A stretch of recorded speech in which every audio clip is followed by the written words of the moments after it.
बिस्मिल्लाहिर्रहमानिर्रहीम और अस्सलाम वालेकुम। आज की इस वीडियो में हम देखेंगे कंडीशनल टर्नरी ऑपरेटर को।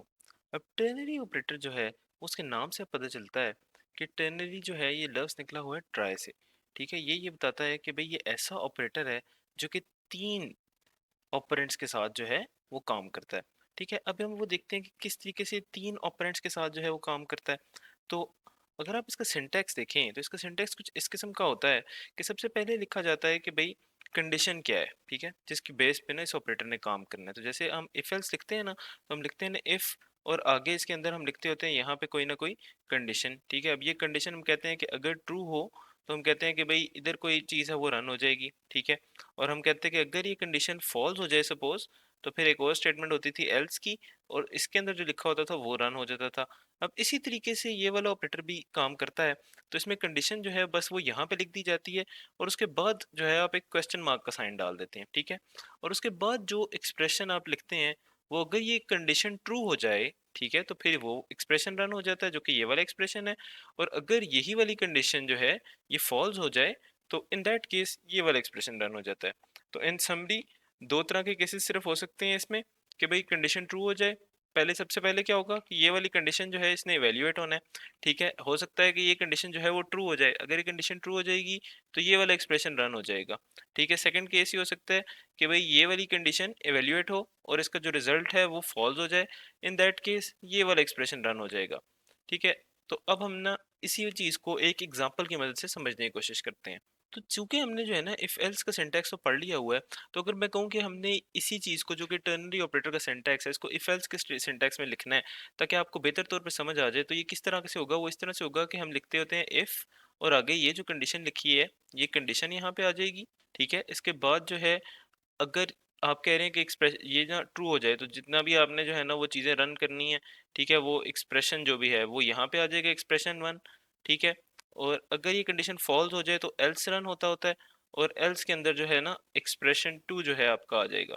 तो अब आप देखें कि इन दोनों का जो रन होने का सीक्वेंस है या रन होने के बाद रिजल्ट है वो बिल्कुल सेम है। वो ऐसे कि अगर आप यहाँ पे भी देखें तो ये कंडीशन अगर ट्रू हो जाए तो ये एक्सप्रेशन वन हम कहते हैं कि रन हो जाएगा। ठीक है, इसी तरह अगर आप देखें इस जगह के ऊपर तो हम कह रहे हैं कि इफ ये वाली कंडीशन ट्रू हो जाए तो एक्सप्रेशन वन रन हो जाएगा। बिल्कुल ऐसे ही हो रहा है। ऊपर वाले केस में अगर हम ये देखें टर्नरी की केस में, तो अगर यही कंडीशन फॉल्स हो जाए तो एक्सप्रेशन टू रन होता है। इसी तरीके से अगर आप इफ एल्स में भी देखें तो अगर ये कंडीशन सपोज फॉल्स हो जाए तो हम कहते थे कि ये वाला जो है ये सारा इफ का कोड रन नहीं होगा, और एल्स के अंदर जो कोड लिखा है ये रन हो जाएगा। तो देखें यहाँ पे जो एक्सप्रेशन टू है वो वाला एक्सप्रेशन जो है ना वो रन हो जाएगा, और वो रिजल्ट में आ जाएगा।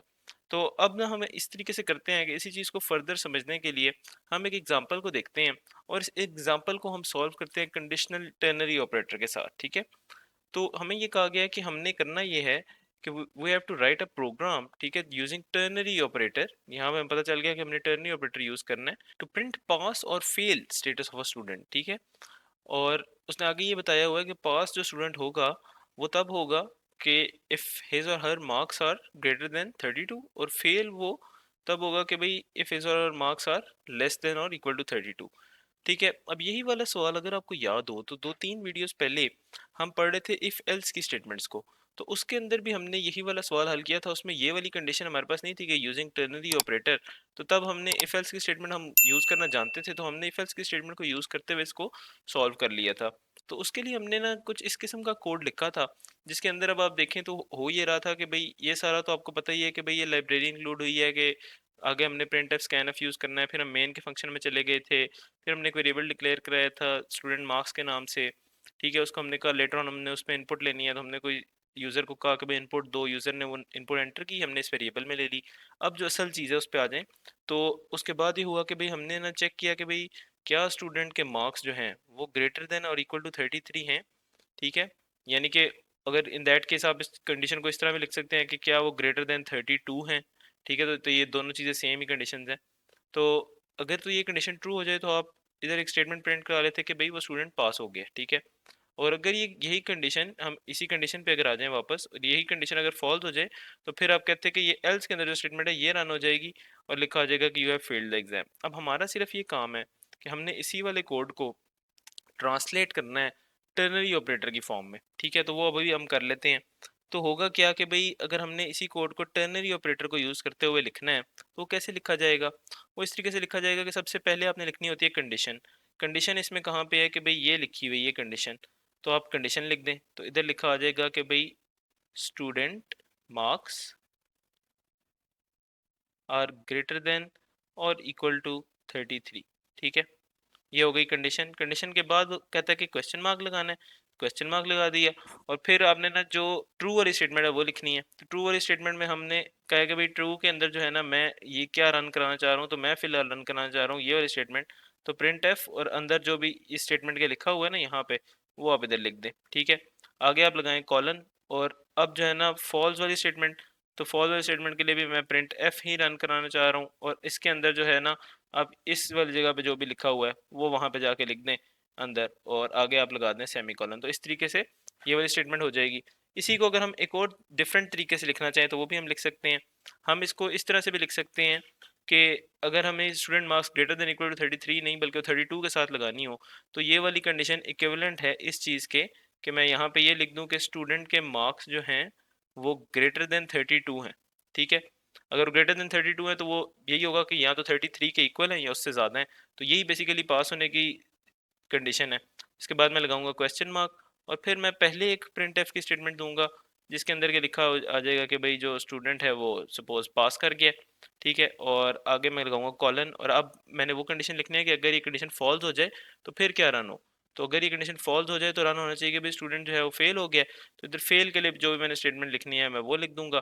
तो ये आ जाएगी वो स्टेटमेंट, और आगे मैं लगा दूंगा सेमी कॉलन।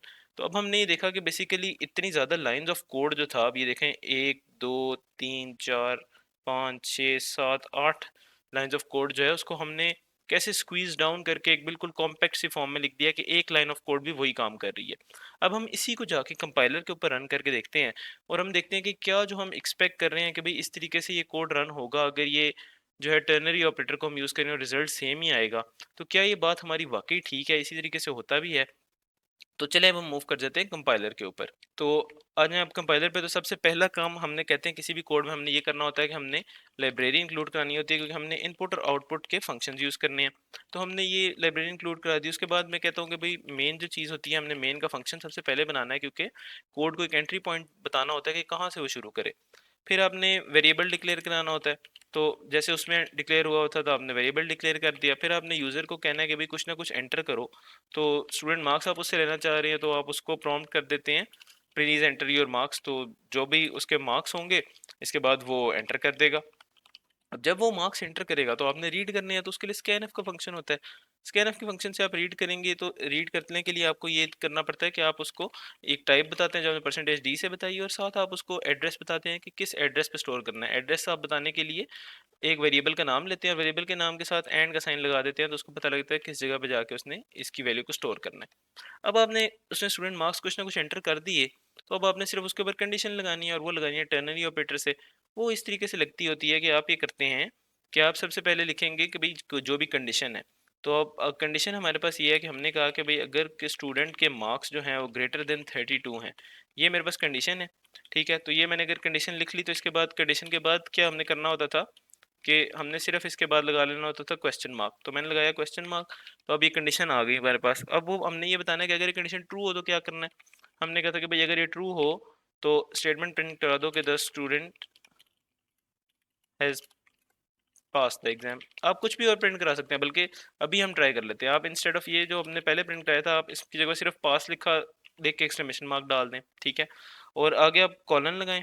ठीक है, और अब एक और आप स्टेटमेंट प्रिंट कराएंगे कि जो कि इन दैट केस रन होगी अगर ये वाली जो हमारी स्टेटमेंट है जो कंडीशन है बेसिकली, ये अगर फॉल्स हो जाए तो फिर वो वाली रन होगी जो कॉलन के बाद है। तो कॉलन के बाद अब हम लिख देते हैं कि भाई अगर वो जो है ना कंडीशन फॉल्स हो जाए तो क्या करना है। तो उस केस में लिखा आना चाहिए कि भाई फेल। तो इसलिए हमने एक प्रिंट एफ और आगे फिर फेल का जो है ना हमने लिख दिया। तो ये बेसिकली छोटा सा हमारे पास कोड हो गया, और ये वही काम करेगा जो उतना बड़ा कोड कर रहा था। तो बेसिकली यहाँ पे बस एक बार देख लें हो क्या रहा है कि ये कंडीशन चेक होती है। अगर ये कंडीशन ट्रू हो जाए तो क्वेश्चन मार्क के बाद जो पहली चीज़ लिखी है वो प्रिंट हो जाती है। जबकि अगर ये कंडीशन फेल हो जाए या फॉल्स हो जाए तो फिर क्वेश्चन मार्क के बाद जो पहली चीज़ लिखी है ये नहीं रन होती, और एंड पे जो चीज़ लिखी है कॉलन के बाद वो रन हो जाती है। तो अब हम इसको रन करके कोड को देखते हैं। तो आप लोगों ने कंपाइल एंड एग्जीक्यूट पे जाना है, तो उसके पास आपके पास ये स्क्रीन आ जाएगी लिखी हुई कि प्लीज़ एंटर योर मार्क्स। अब आप स्टूडेंट के मार्क्स सपोज एंटर करेंगे, 78 मार्क्स हैं उसके, एंटर करें तो आप देखेंगे पास लिखा आ गया। कैसे रन हुआ कि भाई बाकी सारा तो आप समझते हैं कि भाई लाइब्रेरी इंक्लूड हुई होगी, मेन में चला गया होगा, एंट्री पॉइंट था कोड का, वेरिएबल डिक्लेयर हुआ, फिर स्क्रीन पे लिखा आ रहा था कि भाई एंटर योर मार्क्स, क्योंकि प्रिंट की स्टेटमेंट है। फिर जब मैंने 78 एंटर किया तो स्कैनएफ ने उसको रीड करके इस वेरिएबल के अंदर स्टोर करवा दिया जहाँ पे भी इसका एड्रेस था। तो मेरे पास वेरिएबल में एक वैल्यू आ गई 78 की। अब ये कंडीशन रन हुई तो उसने देखा कि क्या स्टूडेंट मार्क्स ग्रेटर देन 32 हैं, तो 78 ग्रेटर देन 32 होता है, तो ये कंडीशन ट्रू हो गई। और अगर ये कंडीशन ट्रू हो जाए तो हम कहते हैं कि क्वेश्चन मार्क के बाद जो पहली स्टेटमेंट है वो रन होगी। तो इसलिए ये वाली स्टेटमेंट रन हुई और लिखा आ गया कि पास। ठीक है, प्रिंट एफ पास रन हुआ तो पास स्क्रीन पे लिखा आ गया। अब हम एक ऐसा केस देखते हैं कि जब ये रन फेल हो, जब ये फेल लिखा है तो वो तब लिखा आएगा कि ये वाली कंडीशन जो है ये फॉल्स हो जाए। अब ये वाली कंडीशन फॉल्स तब होगी कि जब 32 या 32 से कम मार्क्स में दूं उसको। तो अब हम ये चलाएंगे कोड और अब हम करेंगे कि मसलन उसको 32 से कम मार्क्स देते हैं, सपोज 25। तो इधर आके चेक होगा कि क्या 25 32 से बड़ा है, वो जो कंडीशन है वो फॉल्स हो जाएगी। जब वो कंडीशन फॉल्स हो जाएगी तो ये वाली स्टेटमेंट रन होगी जो कि कह रही है कि फेल प्रिंट करवाना है, तो स्क्रीन पे प्रिंट हुआ आ जाएगा फेल। तो अब हम इसको दोबारा से एग्जीक्यूट करते हैं और अब हम ना, वो कह रहे हैं कि प्लीज़ एंटर योर मार्क्स, तो हम कुछ ना कुछ मार्क्स एंटर करते हैं, और लेकिन हमने कहा था हम 25 एंटर करेंगे। तो अब देखें कि वो रन हुई और हुआ ये कि फेल लिखा आ गया, क्योंकि पहली वाली कंडीशन जो है वो अब नहीं चली इसके बाद वाली, और सेकंड वाली जो स्टेटमेंट थी वो रन हो गई।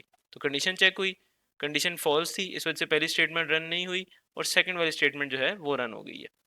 अब आप लोगों के लिए एक छोटा सा होमवर्क जो है ना वो ये है कि आप लोगों ने करना ये है कि यूज़र से इनपुट लेना है एक नंबर, कोई भी एक नंबर, आप बस ओके कि प्लीज़ एंटर नंबर, और आपने प्रिंट करके ये बताना है, उसके ऊपर कोई कंडीशन लगाएंगे आप, और उसके बाद आपने प्रिंट करके ये बताना है कि क्या वो नंबर इक्वल टू ज़ीरो है या नहीं। ठीक है, तो अगर तो वो नंबर ज़ीरो है तो इधर लिखा आ जाएगा कि द नंबर इज़ ज़ीरो, और अगर वो ज़ीरो नहीं है तो it is a non zero number print हो जाएगा। तो ये छोटा सा काम आपने करना है, और आपने करना है इसको इफ एल्स लगा के नहीं करना, आपने इसको टर्नरी ऑपरेटर को यूज़ करते हुए करना है।